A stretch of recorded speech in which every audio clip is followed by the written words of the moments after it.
People always ask me, they say, you must be so sick of Christmas music. Your entire adult life has been spent working in Christmas. And the weird thing is I still love it. Happy holidays, everyone. I'm Beth Outland, and I am here with the producer of IPL's Yuletide celebration, Ty Johnson. Thank you, Beth. I'm thrilled to be here. So a lot of us are not familiar with the role of a producer. Can you tell us what it is that a producer does? What a producer does is he gathers the artistic creative staff, the artistic creative team to create whatever property is being worked on. And then there's budgeting and production logistics. So it's kind of like just an overseer of everything. I know that you are responsible for identifying and hiring Jack Everly. So I called Jack out of the blue and told him who I was and said, can I take you to lunch? I want to tell you about a project. He wasn't familiar with it.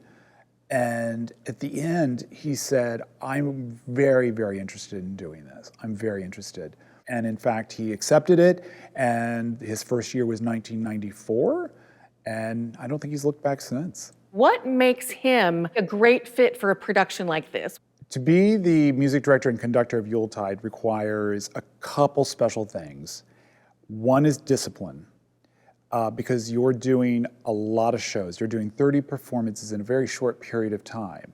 The other is that you need to have some theatrical experience. Anything can happen anytime. Doing 30 performances in 23 days or whatever the crazy calendar is that year. So I am sure that you have some stories. Considering that we've had reindeer on stage, horse-drawn carriages, and I do mean real horses, on stage and everything else, you would think it would be ripe for those kinds of accidents and stories.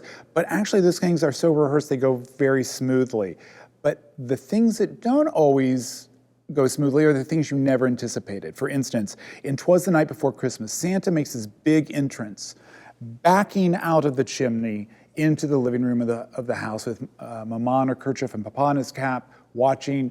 And I'll never forget one night when Santa's pants split wide open as he was backing into the room from the chimney.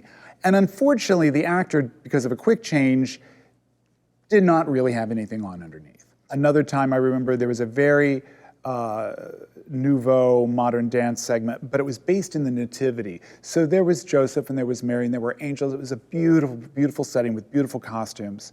And as the angel bent down towards the end of the piece, she came back up full of joy, and unfortunately, the manger had gotten caught on her headpiece, which was this halo. And as she came up, there came the infant, the manger, the whole thing attached to her head. And and Mary and Joseph very quickly trying to help the angel out. So there's lots of stories like that, each one better than the next. When do you really start thinking about Yuletide celebration? What's the timeline? We really do start on January 1 with the new year.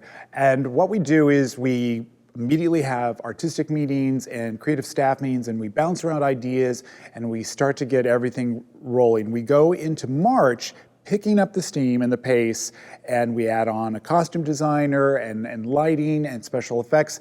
The goal is that by June 1, we have the entire show on paper from top to bottom. And then from June 1 to September 1, we actually fabricate and make the costumes. We create the arrangements and orchestrations, and we hire the cast. Can you tell us a little bit about that casting process? We have some people that have been part of the company for a long time that keep returning, and then there are new people. And then I also know that you have to really work the show around the talents of that year's particular host. You're right about the star. We do try to fashion it around the host or hostess, but we start blank every year because it really does depend on the show. It depends on what the needs of that year's show are. So we start with a blank slate, so to speak, and we start adding in cast members. And of course, we give deferential treatment to those who've been with it really long term, and then we build up from there. And let's not forget, there's an entire orchestra involved. I love to say that this is a Christmas or holiday show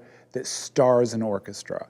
And it does. We never try to waste their time. We never want to rehearse them until we're ready to add them to the rehearsal process. We do not want that time wasted. And it's a thrill. Can you tell us a little bit about what that rehearsal process is like? The rehearsal process is intense. It lasts anywhere from 2.5 to 3 weeks.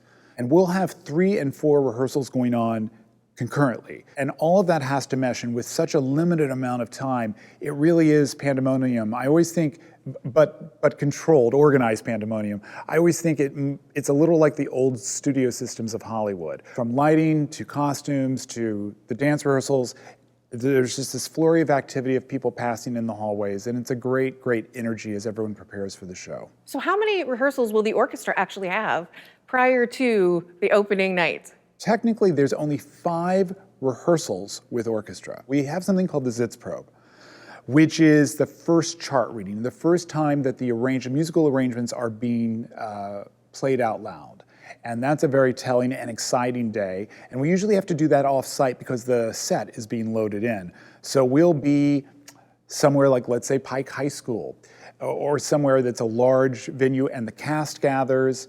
We often have a lunch, and then we all sit down with the full orchestra and we will perform the charts for the first time, and it's really, really magical. We're also all wondering what we have in store for the 35th year of Yuletide coming up in 2021. This Yuletide, the 35th anniversary, will be a very, very special one. We always try to make the show a great blend of traditional and new, sentimental and humorous.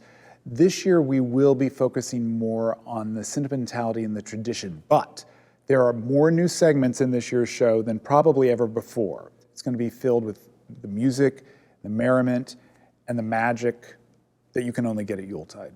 Well, we are looking forward to it.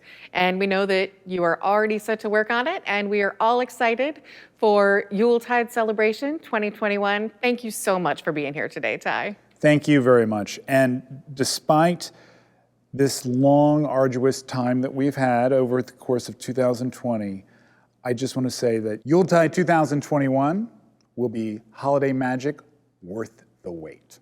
I promise you.